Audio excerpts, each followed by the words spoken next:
بسم اللہ الرحمن الرحیم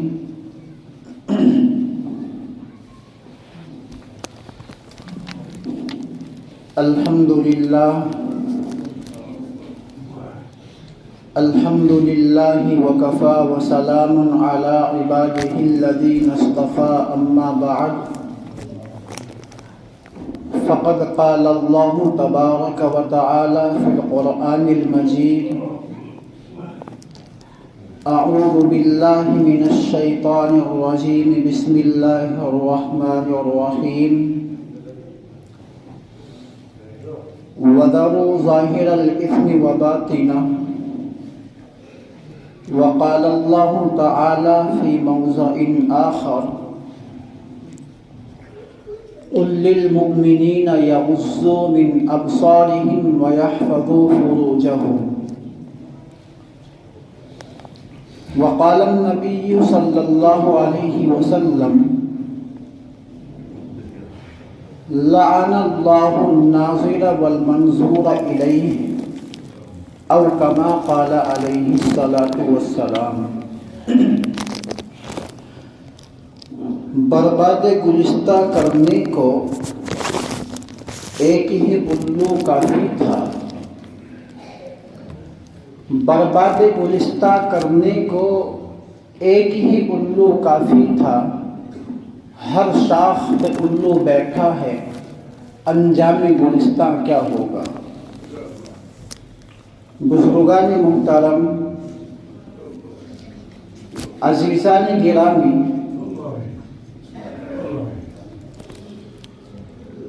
اللہ تبارک و تعالی نے ارشاد فرمایا وَذَرُوا ظَاهِرَ الْإِثْمِ وَبَاطِنَهُ، اے لوگوں ظاہری اور باطنی گناہوں کو چھوڑ دو، اس لیے کہ گناہ جب انسان کرتا ہے تو انسان کو گناہ اللہ تبارک و تعالی سے دور کر دیتا ہے۔ جب انسان گناہوں میں ملوث ہو کر اپنی زندگی کو بسر کرتا ہے تو اس کے وہ گناہ اللہ تبارک و تعالی سے دوری کا ذریعہ بن جاتے ہیں۔ لہذا ویسے تو گناہ آپ حضرات جانتے ہیں، بہت سارے گناہ ہیں۔ رات اور دن کی زندگی میں انسان گناہوں کے اندر ملوث ہے، لیکن چونکہ ہر گناہ کو بیان کرنے کے لیے ایک وقت کی درکار ہوتی ہے، اس لیے تفصیل سے بیان نہیں کیا جا سکتا۔ اس وقت جس گناہ سے معاشرہ تباہ اور بربادی کے دہانے پر کھڑا ہے، اس وقت میں اس مختصر سے وقت میں آپ حضرات کے سامنے اس گناہ کو پیش کرتا ہوں۔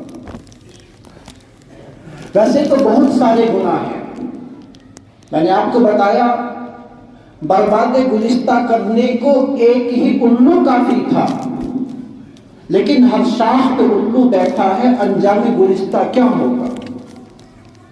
گناہ تو ایک ہی کافی تھا۔ اس گلستہ کے برباد کرنے کے لیے، اس دنیا کو ختم، اس دنیا کا نظام تباہ و برباد کرنے کے لیے گناہ تو ایک ہی کافی تھا، لیکن جہاں نظر ڈالے، بازاروں میں نظر ڈالے، اپنی دکانوں پر نظر ڈالے، اپنی بیاہوں شادی بیاہوں میں نظر ڈالے، تو ہر جگہ ہمیں گناہوں کی بھری زندگی نظر آتی ہے۔ انہی گناہوں میں سے ایک گناہ ہے بد نگاہی کا گناہ، بد نظری کا گناہ، یعنی نامحرم عورت کو، کسی کی بہن بیٹی کو، کسی کی ماں بہن کو اپنی گندی نظروں سے دیکھنا، اپنی شہوت بھری نگاہوں سے دیکھنا، یہ ایسا گناہ ہے کہ اس گناہ کی وجہ سے انسان اس دنیا کے اندر ذلیل اور خوار ہو جاتا ہے، رسوا ہو جاتا ہے۔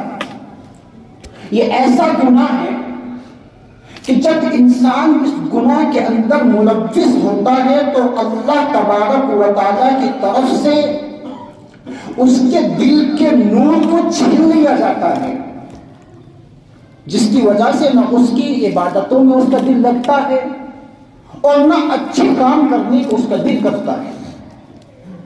اتنا عظیم گناہ ہے۔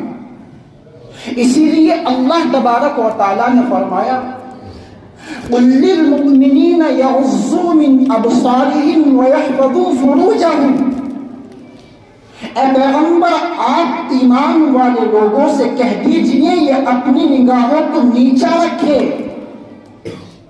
اپنی نگاہوں کی حفاظت کرے اور اپنی شرمگاہوں کی حفاظت کرے۔ اس طرف تو قرآن کریم یہ اعلان کرتا ہے مومن کے لیے، مردوں کے لیے، کہ ان سے کہہ دو کہ یہ اپنی نگاہوں کو نیچا رکھے، لیکن جب ہم مسلمان کی زندگی کو اٹھا کر کے دیکھتے ہیں، وہ بازار کی زندگی لے لیجیے یا ہمارے فنکشنوں کی شادی بیاہوں کی زندگی لے لیجیے، بعض بے وقوف نوجوان من چلے تو ایسے بھی ہوتے ہیں جو بازاروں میں صرف نیت سے اسی نیت سے آتے ہیں، جو شادی بیاہوں میں صرف اسی نیت کو لے کر کے جاتے ہیں، بھئی فلاں جگہ سے فلاں کی بہن بیٹی آئے گی اس کو جا کر کے دیکھیں گے۔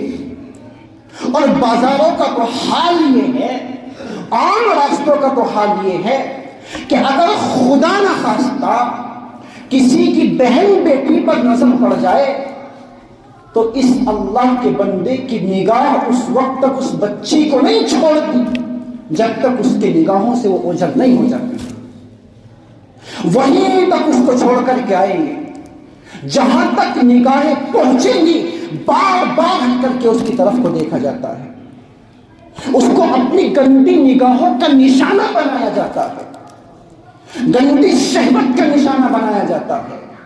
میرے بھائیو سنو، اللہ کے نبی علیہ السلام نے حضرت علی رضی اللہ عنہ کو مخاطب کیا اور مخاطب کر کے کہا علی اگر کسی بہن بیٹی پر ایک نگاہ پڑ جائے، اچانک نگاہ پڑ جاتی ہے تو وہ تو معاف ہے، اس کے بارے میں آپ کی کوئی پکڑ نہیں ہے، لیکن اب ایک نگاہ پڑنے کے بعد اگر اب آپ اپنی دوسری نگاہ کسی کی بہن بیٹی پر ڈالتے ہیں تو اللہ کے نبی علیہ السلام نے فرمایا پھر اس دوسری نگاہ کے ڈالنے پر آپ کی پکڑ ہوگی، اللہ آپ سے پوچھے گا کہ فلاں کی فلاں بہن بیٹی پہ جا رہی تھی، آپ نے اس کی طرف کو اپنی شہوت بھری نگاہوں سے کیوں دیکھا؟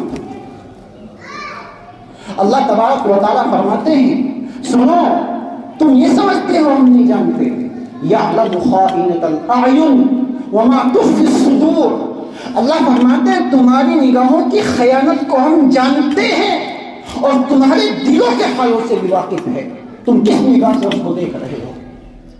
اور پھر سنو میرے بھائیو، خدا کے واسطے اللہ کے واسطے اس گناہ کو چھوڑ دو۔ کیوں؟ اس لیے کہ اللہ کے نبی علیہ السلام نے اس گناہ کے اندر ملوث ہونے والے کے لیے بددعا فرمائی، حضور کی لعنت ہے۔ آپ علیہ السلام نے کہا لعن اللہ الناظر والمنظور الیہ، اللہ کے نبی علیہ السلام نے بددعا دی ہے، آپ نے لعنت فرمائی ہے اس انسان کے لیے کہ جو کسی کی بہن بیٹی کو بری نگاہوں سے تکتا ہے، بری نگاہوں سے دیکھتا ہے، گندے خیالات سے دیکھتا ہے۔ اللہ کے نبی فرماتے ہیں اللہ کی لعنت ہو ایسے انسان پر کہ جو انسان اپنی بری نگاہوں سے کسی کی بہن بیٹی کو تکتا ہے، اور فرمایا اللہ کی لعنت ہو اس پر بھی جو اپنے آپ کو دکھانے کے لیے پیش کرتا ہے۔ صرف مردوں کا قصور نہیں ہے، نوجوانوں کا قصور نہیں ہے، بلکہ ہماری بہن بیٹیوں کا بھی اس کے اندر قصور ہے۔ جیسی پکڑ مرد انسان کی ہوگی کہ تو نے اپنی نگاہ سے اس کو کیوں دیکھا تھا، اسی طرح ان بہن بیٹیوں کی پکڑ ہوگی۔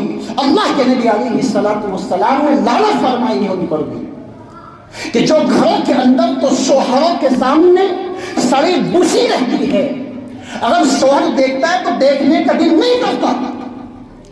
بہن بیٹیوں کو دیکھو تو بہن بیٹی ہماری گھروں کے اندر تو بالکل سڑی بسی رہتی ہے، نہ کپڑوں کا پتہ، نہ چہرے دھونے کا پتہ، نہ کسی اور چیز کا پتہ۔ لیکن جیسے ہی وقت آتا ہے کسی ڈاکٹر کے جانے کے لیے، وقت آتا ہے کسی بازار میں کوئی سامان خریدنے کے لیے جانے کے لیے، وقت آتا ہے کسی فنکشن میں جانے کے لیے، تو پھر وہی بہن بیٹی، وہی ہماری گھر کی وہ عورتیں کہ جو شوہروں کے سامنے سڑی بسی گلی ہوئی رہتی ہے، اللہ کی قسم وہی بہن بیٹی ایک میک اپ کا پتلا بن کر کے گھر سے نکلتی ہے۔ اور صرف میک اپ ہی نہیں، مسلمانوں، حال تو ہماری عورتوں کا یہ ہو گیا ہے، اللہ انہیں ہدایت عطا فرما دے، اور ساتھ ساتھ ان کے ہمیں بھی ہدایت عطا فرما دے، کیونکہ قصور ان کا نہیں ہے، ذمہ دار ہم ہیں، قصور ہمارا ہے۔ ہم نے اجازت کیوں دی ہے کہ وہ فیشن کے ساتھ گھر سے نکلتی ہے؟ یہ تو اندر کی بات ہے، میک اپ کی بات ہے۔ خدا کی قسم برقع بھی آج ہماری بہن بیٹیاں ایسی ایسا برقع اوڑھ کر کے نکلتی ہے کہ جس برقعے پر ایک دوسرے برقعے کی ضرورت پڑتی ہے۔ کہاں جاؤ گے مسلمانوں؟ کیسے بچاؤ گے اپنے آپ کو؟ اس لیے خدا کے واسطے اس بد نگاہی کے گناہ کو چھوڑ دو۔ وقت نہیں ہے، آپ حضرات سے بہت مرتبہ درخواست کر چکا ہوں، اللہ کے واسطے کم از کم جمعے کے دن تو مسجدوں میں سویرے آ جائے کرو۔ کیا جمعے کے دن کی آپ کو فضیلت معلوم نہیں ہے؟ خیر بہرحال اگر میں اس موضوع پر بات کروں گا دوسری طرف چلی جائے۔ میں بات یہ کہہ رہا تھا کہ بد نگاہی چھوڑ دو مسلمانوں۔ آج تم اپنی نگاہوں سے کسی کی بہن بیٹی کو تک رہے ہو، کل ایک وقت آئے گا تمہاری بیٹی کو، تمہاری بہن کو، تمہاری بیوی کو تکا جائے گا۔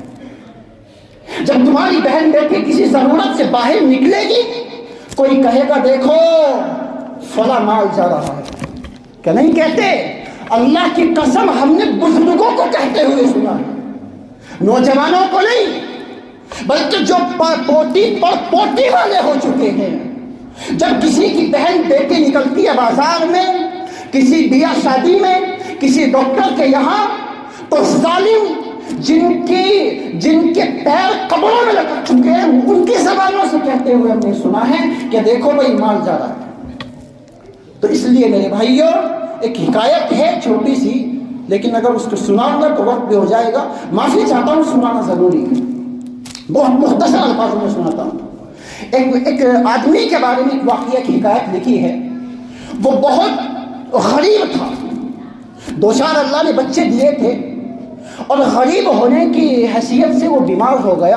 اب چونکہ ظاہر ہے کہ بیماری کے لیے پیسہ چاہیے، وہ چارپائی پر پڑا ہوا ہے، بچے بھوکے ہیں، ایک بچی بھی ہے، اس کی جوان بیٹی ہے، بہت جوان بیٹی ہے۔ جب اس نے اپنے بہن بھائیوں کو بلکتے ہوئے دیکھا بھوک سے، تو وہ نکل گئی کہیں کمانے کے لیے، لیکن جب وہ اپنے حسن کو دکھاتی تھی، اپنے بدن کی نمائش کرتی تھی، تو میرے بھائیوں اس کی طرف ایک نگاہ بھی ایک مرد کوئی اٹھا کر کے نہیں دیکھتا تھا۔ تو پھر اس کا باپ پریشان ہوا، بچی وقت پر نہیں پہنچی، پوچھا بیٹی رات کے وقت میں آئی، مایوس ہو کر کے آئی، دبے دبے قدم سے آئی، بہت مختصر کر کے آپ کو بتا رہا ہوں۔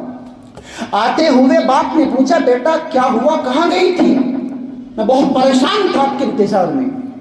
بیٹی نے کہا باپ، ابو جی میرے بہن بھائی مجھے بلکتے ہوئے مجھ سے دیکھا نہیں گیا، یہ بھوک سے تڑپ رہے تھے، مجھ سے نہیں برداشت ہو سکا، اس لیے میں اپنے بدن کی نمائش کر کے ان کے لیے روٹی پانی کا انتظام کرنے کے لیے گئی تھی۔ لیکن ابا افسوس تو یہ ہے کہ کسی ایک مرد نے نگاہ میرے اوپر ایک نظر بھی ڈالنا گوارا نہیں کیا۔